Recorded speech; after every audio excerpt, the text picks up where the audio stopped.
very good morning to you. It feels really exciting to be back with you on the program AM Chat. My name is WOFAI Samuel. This program is reaching you on DSTV 255, Go TV 94, Star Times 119, and of course you can watch it live on our social media platform. Basically our website via www.mitvonline.tv. Today is Tuesday, and as usual, you all know that we talk health. We discuss everything that has to do with your health. But today we'll be breaking a bit away from the norm, not talking about diseases and ailments, but something I think is very dicey and challenging, but of course topical. In the meantime, I'm WOFAI Samuel, and I'm here alone. I'm here with my partner on the program, Anira Biniti. Very good morning to you, Anira. Feels nice to have you here again. It's wonderful to be here today again. Good morning. It's so nice to be with you again, knowing fully well that you're prepared for the program this morning. Like all that WOFAI have said, we have a lot for you this morning, but we're going out of the box. We're looking out of the box to provide solutions to some questions that you have. And today, like she rightly said, we have two very phenomenal topics that we want to look into. The first one is actually anger management. How do people react to anger? How do people, work out on situations that sometimes would blow out to be something different? And of course, we want to look at another topic, a Nigerian healthcare system, the need for adequate medical intelligence and surveillance. It is important for people to know how, when, and how to actually solve certain health problems in Nigeria. The world has gone global. The world has gone high-tech. We're living in something beyond the jet age. So it is high time that Nigerians begin to track, monitor illnesses, diseases as they break. So at the end of the day, we have a good data where we can actually access when we have questions, and of course the country will be better for it. I really couldn't agree any less with Anira. I totally agree with everything you've said. We need to be able to monitor. We need to have data that actually tell us where we're headed in terms of our healthcare system in Nigeria. And like she did say, we've moved over from what you call the manual. Now the manual way of doing things when it regards health to the digital side of doing things. So we couldn't be overemphasized on data management and of course monitoring our different healthcare system. But how well does Nigeria do this? Do we have practitioners? Do we have the system in place to monitor all of this? Do we have system in places to put data? For instance, when Nigeria was struck with Ebola last year, how many people died of Ebola? How many people caught the ailment? How many, do we have all of those data? That's just a typical Did example. they actually record? Do we have data that people come from out of the country and they want data on a particular patient or a particular state, or data, practically information, where they can actually go and access this information and say, Lagwaja had this, Peter Paul from so place had this. This is what we're talking about. Exactly. It is high time that we have such in place. Exactly. Everything she said is so true. Like I said, I concur to everything she said. But away from that topic we'll be discussing, we'll have a healthy food segment, and today we're talking soybeans. What are the importance of soybeans? I'm sure everybody takes soybeans at some point in time. And away from our healthy food segment, we'll also be having a newspaper review. In as much as we're talking health, we're analyzing health, we can't afford to keep our fingers not crossed on what is happening in the polity of Nigeria. And so we're starting straight away with a newspaper review segment. So we'll take a short break right now. When we return, the program continues with our newspaper review segments. Please don't go away.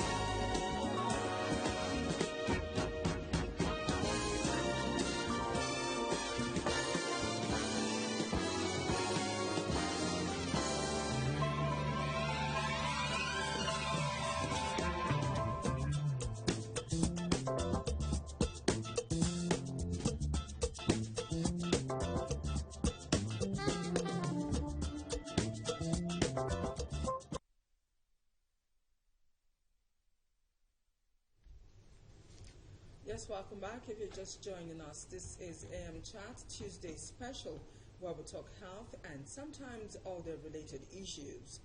We're moving on now to the newspaper review segment, and we have a usual analyst in the house in the person of Mr. Yemi Daniels. He's a political analyst and, of course, a social commentator. It's so nice to have you with us today. Yes, I'm here. Good morning. Very good morning to you. Always looking darker. Thank you very much.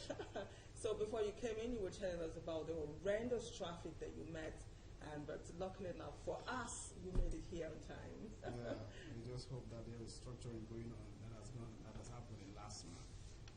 It will be effective enough to deal with the traffic situation. I'm very optimistic with the fact that there is a new man at the helms now. So let's just go for that we have a better traffic system. Okay. I always like the way you talk. You're always on the positive side. It's a lot better. Yes. Okay, let's move on now. We're beginning this morning with the Guardian newspaper, and it says politicians, others evade billion. Banks enforcement raises new issues, and of course more story. CBN extends enrollment for diaspora customers. That story continues on page 2 of the Guardian newspaper. Why Kaduna refinery is not fit for Nigeria's oil by Ebuga. We have more story on page 58 and 59. And moving on, 116 things that causes cancer revealed. And these days, every newspaper just seems to have one research or the other on the dreaded sickness, cancer.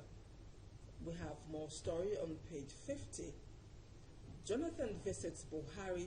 Well, that is a pictorial of the former president, President Goodluck Jonathan, and the present president, Muhammadu Buhari. And of course, this took place yesterday in Abuja. That's the State House in Abuja. And moving on, the love story of Papa and Mama Awolowo. That is one story I really want to read. That story continues on page 17.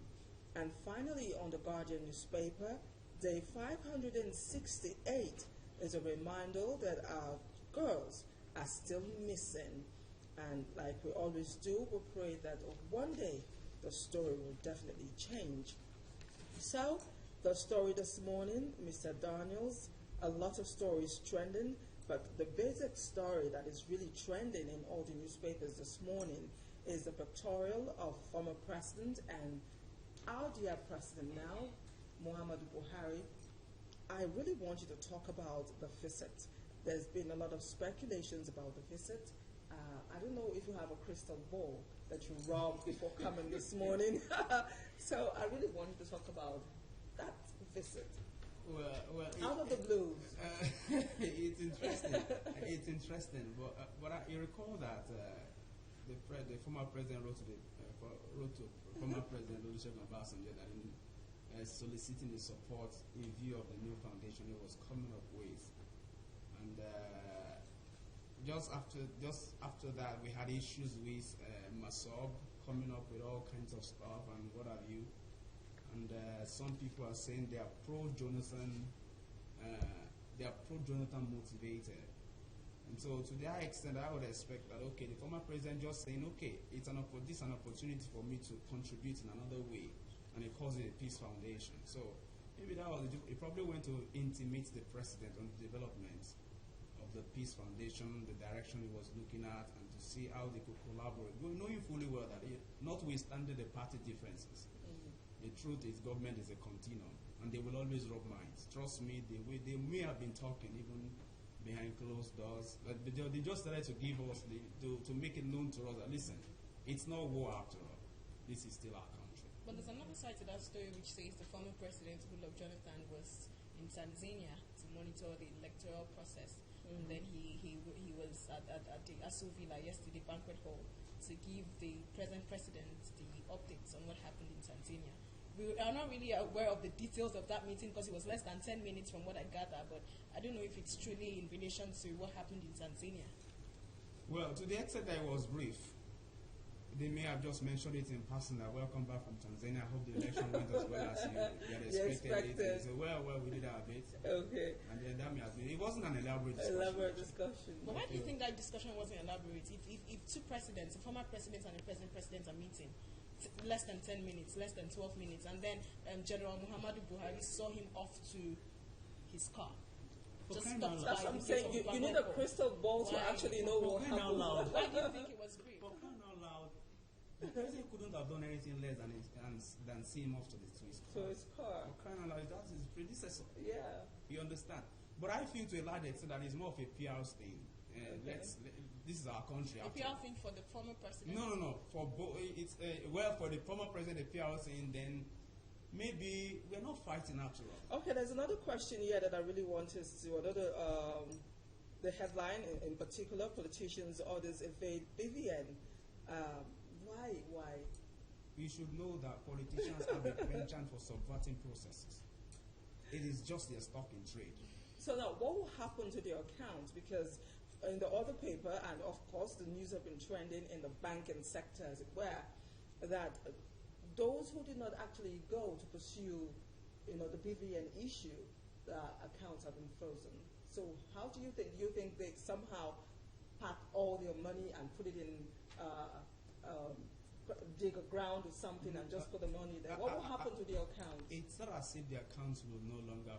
You have no access to withdraw. But you can credit. actually pay money into that Into account. You can debit. So you cannot debit. So the idea is just to make sure everybody gets a BVN. Don't forget, it's actually a bank security system, such that you can actually track transactions of a particular person with a DIV. And that's why you notice that the BVN number is just one. It's applicable across the entire banking system.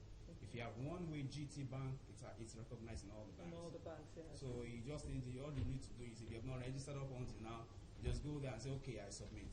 Okay, we have the next one. Moving on now, I'm starting with the Punch newspaper. There are several headlines on the Punch newspaper, but I'll start with this one that happens to be the boldest headline. It says, banks block 5 million customers' account. No withdrawal without BVN. That's on page 28 of the Punch newspaper. Banks block 5 million customers' account. No withdrawal without BVN. Goje forged document to get 5 billion naira loan. That's from a witness. Goje forged 5 billion naira document to get 5 billion naira loan. That's from a witness. Pension scam mania declared wanting. That's on page 2 of the Punch newspaper. Other stories: INEC clears 42 candidates for Kogi Bayelsa gubernatorial polls. That's on page 8. INEC clears 42 candidates for Kogi Bayelsa gubernatorial polls, page 8. More House Committee chairman may resign today. That's on page 2. More House Committee chairman may resign today. 1 trillion naira fine. Johannesburg Exchange suspends MTN shares. That's on page 29. Johannesburg Exchange suspends MTN shares for 1 trillion naira fine. That's on page 29 of the Punch. Delegiwa, not a womanizer. Itagiwa replies Omeben. That's on page 3. Delegiwa is not a womanizer. That's from the wife of late Delegiwa. She replies. That's on page 3. Federal government may file fresh charge against Dasuki. That's on page 12. Federal government may file fresh charge against Dasuki. Very interesting. This story about Dasuki, the former NSA to the former president. It's been on the news for so many months now, so many weeks. We keep going back and forth, round and round in circles. He's supposed to travel to the US for his medical checkup, but they've denied him that privilege of traveling. And then his counsel came out yesterday to, he was talking and going on over and over again. I really couldn't get a clear picture, but could you just highlight, in your own opinion, like in your thoughts, what's going about on? the entire Dasuki saga? It's a 5-count charge now, and they're proposing more charges against him. Well, maybe they had more facts against him, and they thought that they needed to strengthen the prosecution in order to give the federal government a better edge in the litigation process. I really would have loved to comment on that issue, because for me, it's just pure politics. It's pure Why politics, do you think so? Yeah. If you say it's pure politics, in as much as we're doing politics, when it comes to health, he's saying, let me travel to the US as the UK for my medical checkup, and they're giving different, what's the right word now? They're giving him different bargains. You have to do this. Now, beside the medical, wanting to travel out of the country for a medical checkup, because this is what comes up every time a Nigerian, a known face, has some case to answer, and the next thing there's one health problem. Even amongst fraudsters, when you clamp them down, they tell you they need to go out for a medical or something in a way to just take off. Frustrate the exactly. process. So what I really want you to talk about now is the politics in the whole story, because I'm interested. What is the, because you said you didn't want to talk about it. What is the politics in this story? Now, the question we should be asking ourselves, you say one of the charges, illegal possession of Firearms. Okay. the National Security Advisor. Okay. You ask, because even in Nigeria you could actually get a gun. You have a license to a gun, and you're now levying illegal possession of firearms against an MSA in a counter-terrorism environment. Do you understand? You see, for me, those allegations are frivolous. Now, some people are now saying that, well, many years ago, he was one of the people that arrested the former president after when the Babangida coup was the coup led by Ibrahim Babangida, and basically it was vendetta. And so when I saw the charges, I felt that these charges are rather too frivolous. But don't you except the cash possession. Okay. Money laundering. Yeah, which was about £400,000 or something. So, but don't you think, like, some people would say we need to read between the lines, that there's something that the presidency is not actually telling us, that it is possible that it is beyond the surface?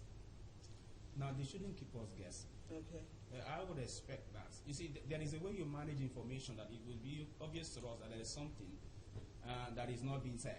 That they probably do want to say. Yes. Of it. Yes. Yes. So you see, the president isn't saying anything. To the extent that we would have an idea that there was more to what they had said than they were saying. so obviously, so that's why I just feel. That's why I say I would rather not comment on it. Okay. You have more. But there's this other story on the Punch newspaper that is really interesting to me. It says INEC clears 42 candidates for Kogi Bayelsa gubernatorial post. That's on page 8. Now, if you're looking at Kogi, let me be particular about Kogi. Kogi State, the gubernatorial aspirants, they came out, they're giving different statements. And there was this particular one who said, if you vote for me, I'll refund all the monies I had stolen in the past. And when I listened to him, I was like, oh my God, is For this real? And He said so? Of course, it trended on social media yesterday. Up until this morning, it was everyone on Twitter.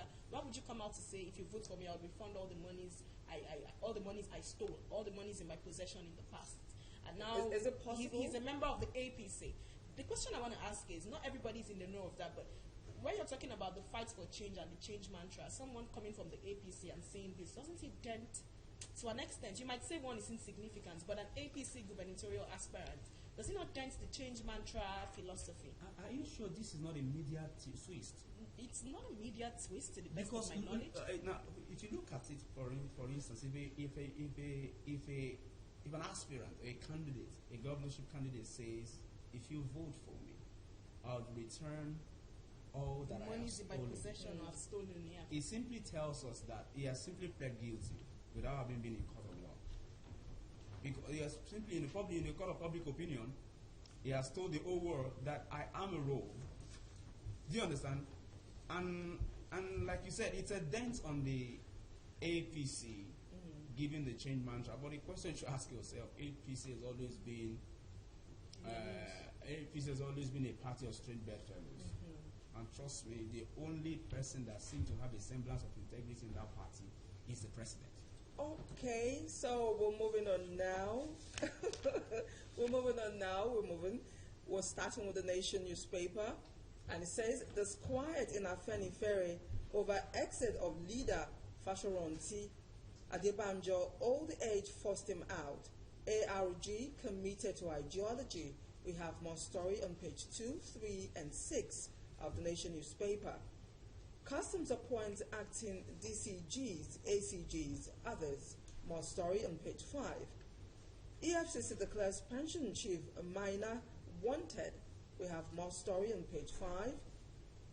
Federal government opposes ex-NSA Dasuki's foreign trip bid. More story on page 4. Okorocha, Igbo won't negotiate on Massa platform. We have more story on page 46.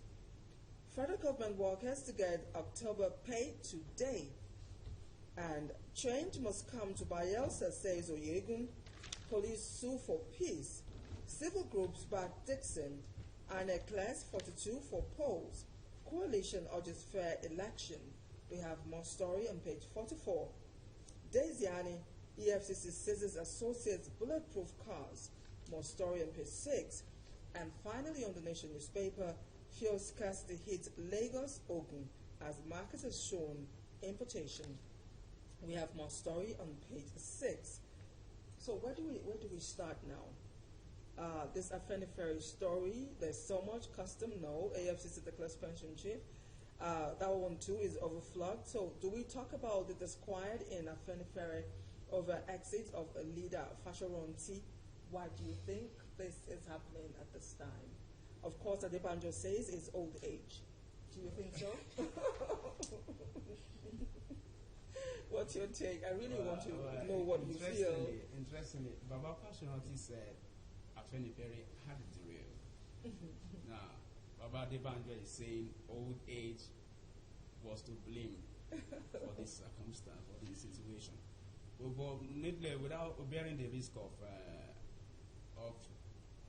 sounding disrespectful, I believe that Baba Fashoronti reserves the right to his choices. And I'm particularly impressed by the fact that all of a sudden this just came. There was nothing about it before. Now we're not hearing stories of there was crisis. To that extent, that means they've been able to manage the conflict within to some extent. But I would have expected Baba to have just resigned without necessarily saying anything. Do you understand? So they have nicely managed it. They would have just said, okay, I throw in the towel and I think I want to go home. If you guys don't want to go the direction I think we should go as a leader of this group, I think I want to resign at this point in time. So that would have been my expectation. But they decided to steer the honestness by saying that Afenifere are derailed. I feel it's also an opportunity for Afenifere to possibly restructure and reform itself. Recall that there is another group, Afenifere Renewal Group, that is led by Wale Olaosun. That's a breakout from the major group. No. Yes? They said it's not a breakout. Okay. So what does it stand for if it's not a breakout? Now, they claim that they simply created another group that will represent the interests of the Yoruba people, but with a more contemporary mindset. Do you understand? That's the idea. That was what they claimed. And while that issue was on, and there was this I also was in the media that they retained the Afenifere name because they knew that if they had retained that name, they wouldn't survive. So they decided to. So what I see in the whole thing that is an opportunity for Afenifere to reinvent itself. Trust me, the world is moving. You have to We really need to. These Babas are elderly people. They're in their 80s and their 90s. So I think it's an opportunity for Afenifere to reinvent itself. Okay, you have the next Moving on paper. now, yes, I'm taking the Nigerian Tribune, and the screaming headlines, this is the boldest one on the Nigerian Tribune. It says, it's related to the pension scam actually, and it says how syndicates defrauded federal government of 1.2 billion. That's on page 2. How syndicates defrauded federal government of 1.2 billion. NYSC member got 23 million naira pension. That's on page 2 as well on the Nigerian Tribune. NYSC member got 22 million naira pension. EFCC declares Maina wanted. EFCC declares Maina wanted. Reps move to douse tension over committees. That's on page 4. Committees composition. Reps moves to douse tension over that. We've uncovered over 1,000 fake lawyers. That's on page 5. That's from the NBA, Nigerian Bar Association. We've uncovered over 1,000 fake lawyers. That's on page 5. Customs names 6 DCJs, 8 ACJs in acting capacity. That's on page 2. Customs names 6 DCJs, 8 ACJs in acting capacity. Buhari, Jonathan meets in Aso Rock. That's on page 5. Trading in MTN shares suspended. That's on page 11. Trading in MTN shares suspended. Shell dictatorial tendency. Yakasai tells Buhari. That's on page 14. Shell dictatorial tendency. That's from Yakasai to the president. Federal government owes a green power plants. That's on page 39 of the Nigerian Tribune. Federal government owes a green power plants. I'll be taking on this story about EFCC declaring Mania wanted. I mean, for me, I just think it's long overdue. No hate, no sentiment. This went on for years. I mean, for more than 1 year in the past administration, nobody talked about what he did as regards the pension scam. And now in the present administration, this has been brought to the fore. For a director to think about the fact that a director could be in possession of such amount of money, in possession of such billions, when you're not even the head of the organization, you're just a director. Now, to add to that, the question I want to ask is, like, if you brought your crystal ball, is it that the monies were paid into his account, you don't have transparency in the system, no accountability, nobody monitors the money, there are no joint signatories? What happened? How come all those monies disappeared and nobody could trace or actually raise an alarm, when this was actually going? Because I know it's not something that happened at once. It's something that happened over time. So I really don't know. Could you help us out with your we run a corruption enterprise in Nigeria. And that's why just anybody could make away with anything as long as they were smart. And they could actually get away with it. Remember, Mina's case has been on for about 2 years and a half.